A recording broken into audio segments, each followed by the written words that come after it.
मैं बोल रहा हूँ वो मुसलमान कहाँ था? अगर कोई कोई शख्स निर्दोष को मारेगा, कोर्ट सजा देगा ना इनका।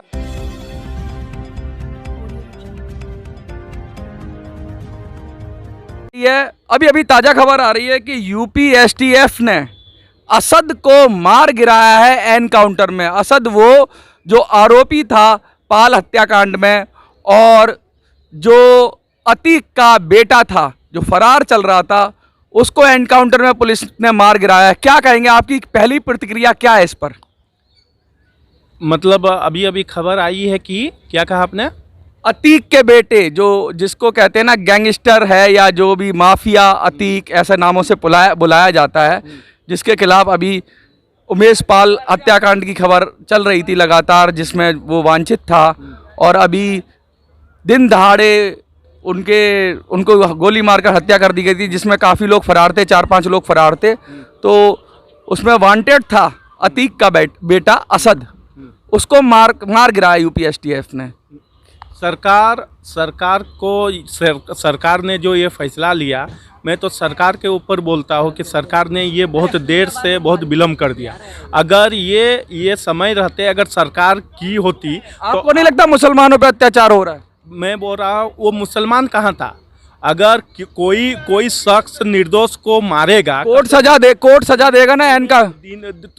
कोई शख्स जो है दिन रात कोई शख्स को निर्दोष को मारेगा तो वो आपराधिक कैटेगरी में आ गया। वो मुसलमान किधर रह गया? वो मुसलमान इसका धर्म तो उसी दिन खत्म हो गया था जिस दिन निर्दोष को उसने दिन दहाड़े जिस दिन मारा था। वो अपराध, वो धर्म, कानून सजा देगा ना। कोर्ट तरीका है, कानून का तरीका है। अब एनकाउंटर करने लगे तो हर कोई अब दूसरे दिन एनकाउंटर करेगा, ये कल्चर ठीक है क्या? आप जब आपके ऊपर जब कोई एक मच्छर आता है तो आप मच्छर को मारते हैं ना, वो भी तो आपके नज़र में अपराधी है। कोई आतंकवादी, अतीक का बेटा मच्छर था, कोई मच्छर ही था तभी ना उसने खून चूसा। हाँ। कोई आतंकवादी भारत में घुस के अगर आतंकवादी एक्टिविटी करता है तो सरकार उसके खिलाफ में उसको ढेर कर लेती है। लेकिन कुछ लोग तो कहेंगे कि कानून का ढेर करती है। देखिए, तो आप तो बहुत खूंखार व्यक्ति हो, फिर कहाँ भारत महान की बात कर रहे हो? आप तो ऐसे जंगल राज जैसी बात कर रहे हो, किसी को भी एनकाउंटर में मार दिया, या कानून व्यवस्था सब ताक पर। ये जंगल राज नहीं है, ये जनता राज है।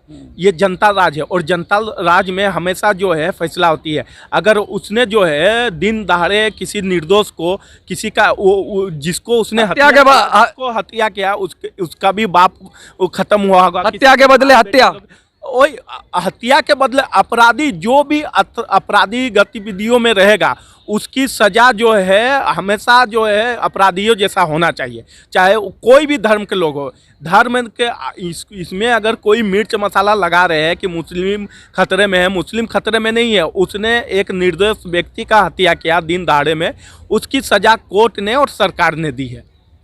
नहीं, सरकार कैसे सजा देगी? कोर्ट देता है सजा। सरकार ने जो ऑर्डर पास किया वो कोर्ट के प्रक्रिया से होके ही सारा कुछ। नहीं, एनकाउंटर का ऑर्डर थोड़ी ना होता है। एनकाउंटर का मतलब तो ये दिखा रहे हैं साहब कि मुठभेड़ हो गई, उसने गोलियां चलाई, इन्होंने गोलियां चलाई। एक चीज मुझे बताइए, विकास दुबे का गाड़ी कैसे पलटा था? आखिर में आप जो धर्म बोल रहे हैं या कोई लोग बोल रहे हैं, तो सोच रहे धर्म विशेष पे ये सरकार काम कर रही है। विकास दुबे ने जैसा किया, उसने भी तो 12-15 पुलिस वाले को गोलियों से छलनी किया था, जिसे भी रोक के आखिर में उससे ये नीति। आखिर में देखिए, हर कर्म का कुकर्म का कर्म मिलेगा। अतीक अहमद का बेटा जिसने जो आप पौधा जैसा गड़ेंगे वैसा ही आपको फल मिलेगा। उसने जो कुकर्म किया था उसकी सजा मिल गई है अतीक अहमद के बेटे को। और मैं बता दे रहा हूँ, अगर कोई भी योगी भक्त लग रहे हैं, अगर कोई भी अपराधी की गतिविधियां में रहेगी उसकी सजा जो है अपराधी तरीकों से भी पेश आया जाएगा। मैं योगी भक्त नहीं होता क्या? यूपी में और मुस्लिम भाई नहीं है क्या?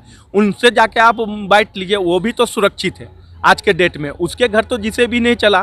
तो यहाँ आप तो टोपी भी पहन लेते हो, तिलक भी लगा लेते हो, और आपने क्रॉस भी धारण कर रखा है, और सिखों के भी धार्मिक चिन्ह आप धारण करते हो, लेकिन जब देखा जाता है तो आप तो फिर एक समुदाय विशेष का समर्थन कर रहे हो। अभी तो देखो कानून के तरीके से चलना चलेगा, ऐसे तो जंगल राज हो जाएगा। मैं किसी का समर्थन नहीं कर रहा हूँ, कोई धर्म का समर्थन नहीं कर आपको रहा क्या लगता है एनकाउंटर वाली पॉलिसी सही है?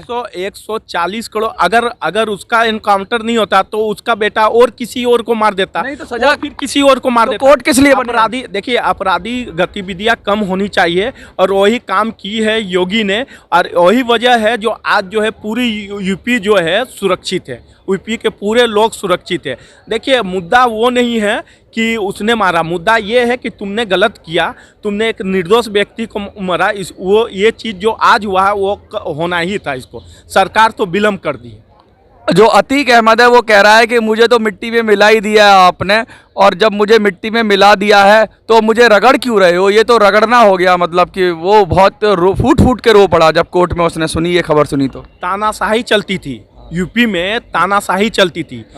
सरकार आज वो लोग जो सरकार कोर्ट की दुहाई दे रहे हैं, आज कोर्ट को वही अतीक अहमद था कि उनके मौजूदा में उनके केस से हर जज जो है अपने आप को साइड कर लेते थे, तानाशाही चलती थी। आज जो है वहाँ तानाशाही नहीं, जनताशाही चल रही है, और जनता सब फैसला कर रही है, जनता जो है सब कुछ जानती है। एक बाप जब बेटे को मरता देखता है तो उसका दुख समझ सकते हो आप, कितना बड़ा दुख होता है वो। बाप के साथ साथ में वो अपराधी भी है, तो ठीक है, तो सरकार ने उससे बाप का नज़र से नहीं, सरकार जो है बाप बेटा के नज़र से नहीं, सरकार जो है अगर आप समाज में रह रहे हैं और अगर आपका जो है सकारात्मक काम है तो आप जो है यहाँ उस स्टेट के जो है जनता है, अगर नकारात्मक काम है तो आप अपराधी के कैटेगरी में आते हैं, चाहे वो अपराधी हिंदू मुस्लिम सिख ईसाई कोई भी समुदाय के है। अपराधी का अगर अपराधी है तो अपराधी है।